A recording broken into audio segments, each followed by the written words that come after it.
Hello everyone, I once again welcome you to DSS virtual class.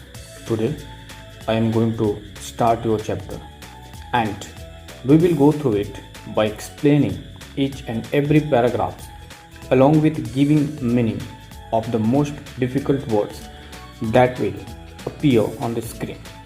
So let's begin. Okay students, it is our first paragraph from the story.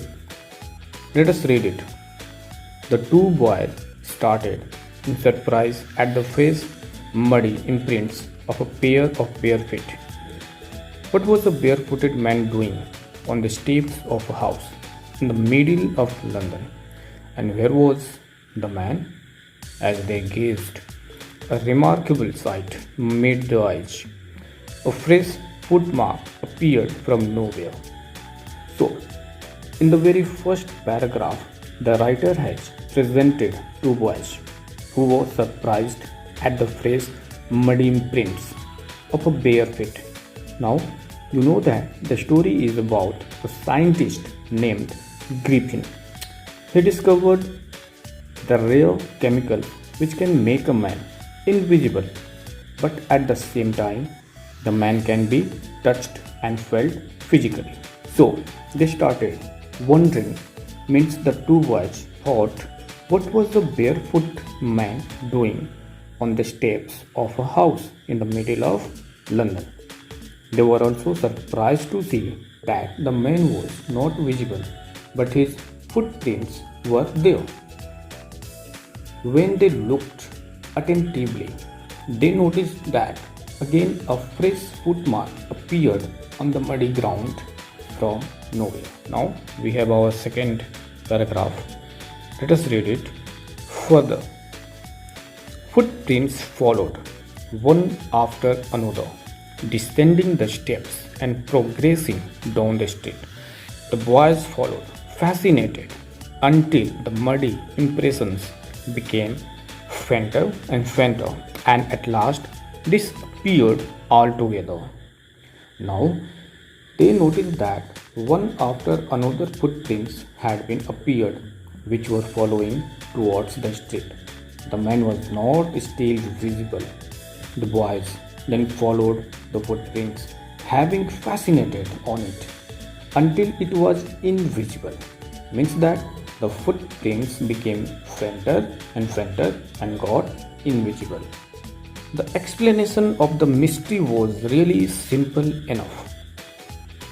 The bewildered boys had been following a scientist who had just discovered how to make the human body transparent. So the mystery was quite simple. They had been following a scientist who had just discovered how to make a human body transparent or invisible to others.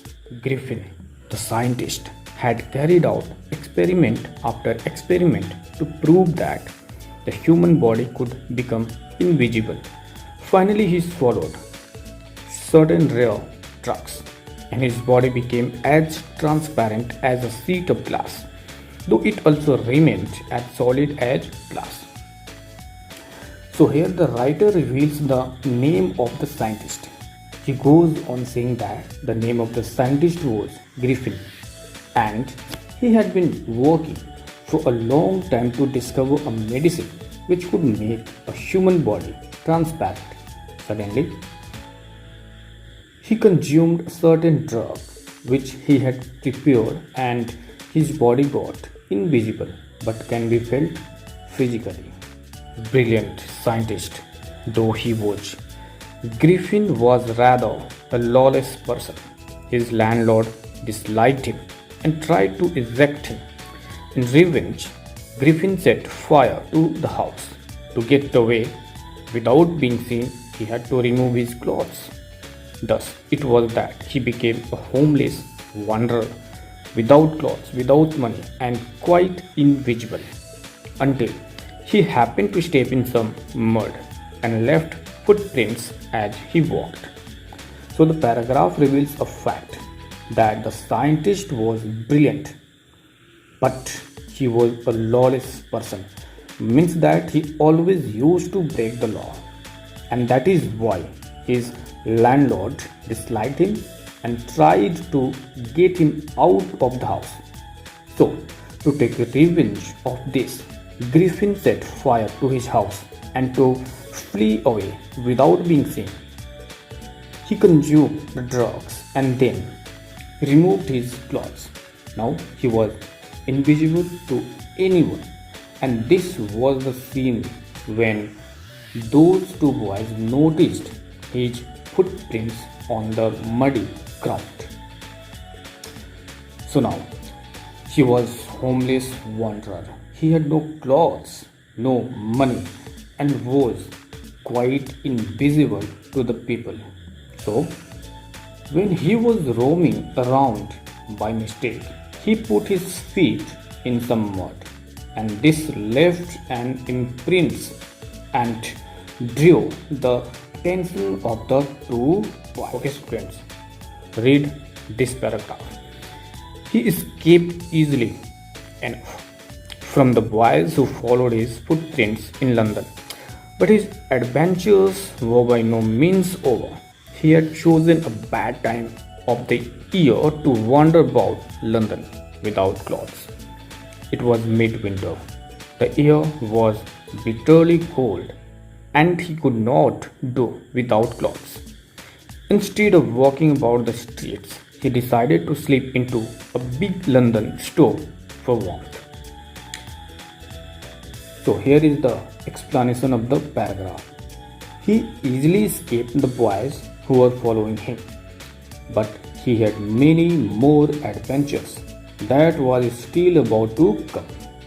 He had chosen a bad time to wander about in the London, as it was winter season going on and the air was bitterly cold. He couldn't live longer without having clothes. So he decided to get into a big London store for warmth. Closing time arrived, and as soon as the doors were shut, Griffin was able to give himself the pleasure of clothing and feeding himself without regard to expense. He broke open boxes and wrappers and fitted himself out with warm clothes. So, as he went inside the store and closing time arrived and the doors of the store were shut and nobody was there, now he got food to eat and clothes to wear without paying for. Soon, with shoes and overcoat and a wide brimmed hat, he became a fully dressed and visible person. In the kitchen of the restaurant, he found cold meat and coffee, and he followed up the meal with sweets and wine taken from the grocery store. Finally, he settled down to sleep on a pile of cakes. So what happens? When he wore shoes, overcoat and the hat, he became visible again. He went inside kitchen of the restaurant where he found cold meat and coffee, and he ate them. After that, he also had sweets and wine from the grocery store. Then he slept on the pile of cakes kept nearby and couldn't wake up on time. If only Griffin had managed to wake up in good time, all might have been well. As it was, he did not wake up until the assistants were already arriving next morning. When he saw a couple of them approaching, he panicked and began to run. They naturally gave chase. In the end, he was able to escape only by quickly taking off his newly found clothes. So once more, he found himself invisible but naked in the chill January air. So, next morning, everything would have been well if he had managed to wake up in time.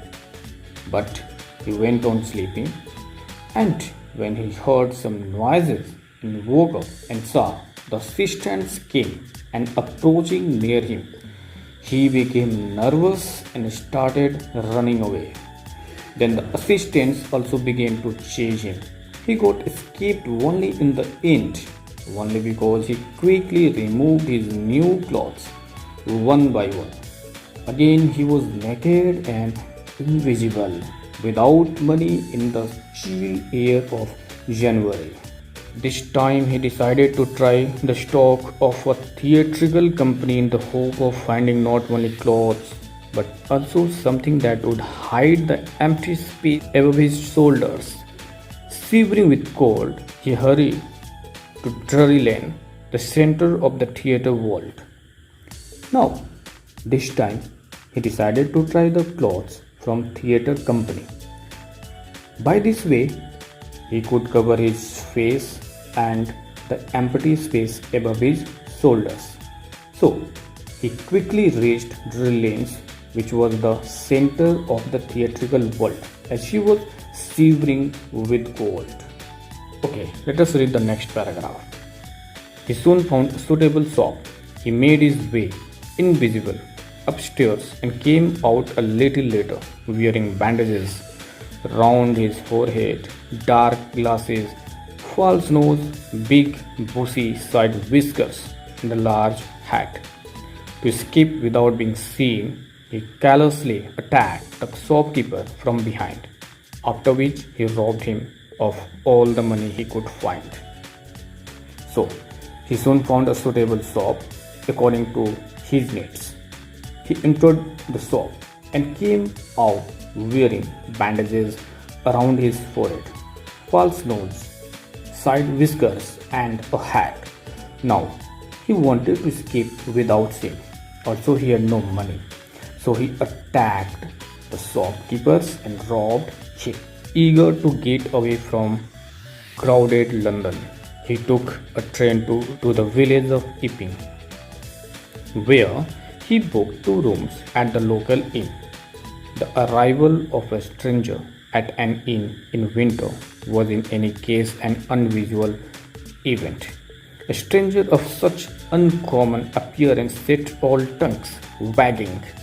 Mrs. Hall, the landlord's wife, made every effort to be friendly, but Griffin had no desire to talk and told her, "My reason for coming to Epping is a desire for solitude. I do not wish to be disturbed in my work. Besides, an accident has affected my face." So here is the explanation of this paragraph. Then he felt that London was too crowded, so he might be caught up. So he decided to go at a small village nearby Epping. There he boarded a train to Epping and booked 2 rooms there in the local inn. The arrival of a stranger in winter night in the Epping was not a common thing. So everybody began to talk about him as it looked very, very strange. Now, Mrs. Hall, who was the landlord's wife, made every effort to be friendly with him, but Griffin didn't want to talk, so he told her in a very clear words that his reason for coming Epping was for peace and quietness, and he didn't wish to be disturbed in work.